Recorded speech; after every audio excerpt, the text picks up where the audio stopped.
एक बस्ती दो दिल। पुराने शहर के किनारे पर दो घर आमने सामने थे।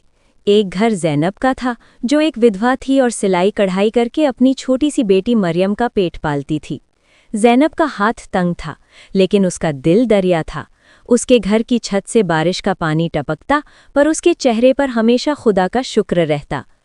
ठीक उसके सामने साहिबा का आलीशान मकान था। साहिबा के पास धन दौलत की कमी न थी, लेकिन उसका दिल तंग था। उसे इस बात से तकलीफ होती थी कि मोहल्ले के लोग ज़ैनब की इतनी इज्जत क्यों करते हैं।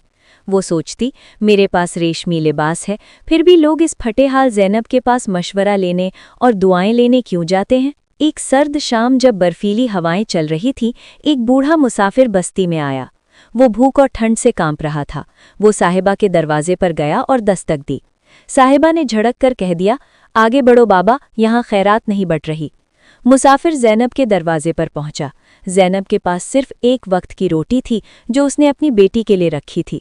उसने बिना सोचे वो आधी रोटी मुसाफिर को दे दी और पुराने कंबल से उसे ढका। मुसाफिर ने जाते वक्त ज़ैनब को पीतल का एक पुराना और मामूली सा दीपक चिराग दिया और कहा, बेटी, ये चिराग तेरी नियत का आईना है। जब तक तेरा दिल साफ है, ये चिराग तेरे घर में सुकून और बरकत की रोशनी बिखेरेगा।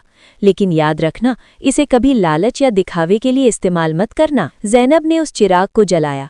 अजीब बात यह हुई कि उस चिराग की रोशनी में ज़ैनब जो भी सिलाई करती, वो काम इतना खूबसूरत और मजबूत होता कि दूर दराज के व्यापारी उसके पास आने लगे। देखते ही देखते ज़ैनब के घर की गुर्बत यानी गरीबी दूर होने लगी। वो जो कुछ कमाती, उसका आधा हिस्सा गरीबों में बांट देती। साहिबा से ये तरक्की देखी न गई। उसके दिल में हसद का सांप लौटने लगा। उसने अपने शौहर से कहा, ज़रूर उस मुसाफिर ने इसे कोई जादुई चिराग दिया है। वो चिराग मेरा होना चाहिए। एक रात साहिबा ने अंधेरे का फ़ायदा उठाया और ज़ैनब के घर में घुसकर वो पीतल का चिराग चुरा लिया और उसकी जगह वैसा ही एक दूसरा नकली चिराग रख दिया। घर आकर उसने बड़े चाव से चिराग जलाया और दुआ की, ए चिराग, मुझे शहर की सबसे अमीर औरत बना दे। मगर जैसे ही चिराग जला, उसमें से नूर के बजाय काला धुआं निकलने लगा। वो धुआं साहिबा के पूरे घर में फैल गया। उसके रेशमी पर्दे जलने लगे और घर की दीवारों पर कालिख जम गई। साहिबा घबरा गई, पर उसका हसद कम न हुआ। उसने सोचा कि शायद चिराग को किसी खास मंत्र की ज़रूरत है। अपनी नाकामी छुपाने के लिए साहिबा ने मोहल्ले में शोर मचा दिया कि ज़ैनब ने उसे काला जादू करने वाला चिराग दिया है, जिससे उसका घर काला पड़ गया है। उसने कहा, ज़ैनब एक जादूगरनी है, जो अपनी गरीबी मिटाने के लिए दूसरों की खुशियां छीन रही है। बस्ती के कुछ लोग बातों में आ गए। वे ज़ैनब के घर पहुंचे और उसे बुरा भला कहने लगे। ज़ैनब खामोश रही। उसकी आंखों में आंसू थे, पर ज़बान पर कोई शिकवा नहीं। उसने सिर्फ इतना कहा, मैंने किसी का बुरा नहीं चाहा, अल्लाह मेरा गवाह है। अगले दिन वही बूढ़ा मुसाफिर फिर बस्ती में लौटा। उसने देखा कि लोग ज़ैनब के घर के बाहर पत्थर जमा कर रहे हैं। मुसाफिर ने जोर से पुकारा, ठहर जाओ, हक का फैसला अभी बाकी है। उसने साहिबा को बुलाया और कहा, अगर ये चिराग तुम्हारा है तो इसे जलाओ। अगर तुम्हारी नीयत साफ है तो ये खुशबू देगा, और अगर दिल में हसद है तो ये हकीकत बयान कर देगा। साहिबा ने डरते डरते चिराग जलाया।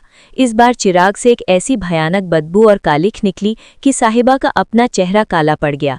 लोग समझ गए कि चोर कौन है और हसद किसके दिल में है। साहिबा का शौहर और वो खुद शर्मिंदगी के मारे घर में छुप गए। मोहल्ले वालों ने ज़ैनब से माफ़ी मांगी। ज़ैनब ने सबको माफ़ कर दिया और वो चिराग वापस लेकर अपने घर की उसी पुरानी मेज़ पर रख दिया। बस्ती वालों ने देखा कि ज़ैनब का चेहरा उस चिराग की रोशनी से ज़्यादा चमक रहा था। मुसाफिर ने चलते हुए कहा, दुनिया की कोई भी रोशनी उस इंसान को रास्ता नहीं दिखा सकती जिसका अपना दिल अंधेरे यानी हसद से भरा हो, और खुदा की बरकत उस घर से कभी नहीं जाती जहां सब्र और बांटने का जज्बा मौजूद हो। हसद करने वाला दूसरों का नुकसान करने की कोशिश में अपनी ही इज्जत और सुकून खो बैठता है, जबकि सब्र करने वाले की हिफाजत खुद कुदरत करती है।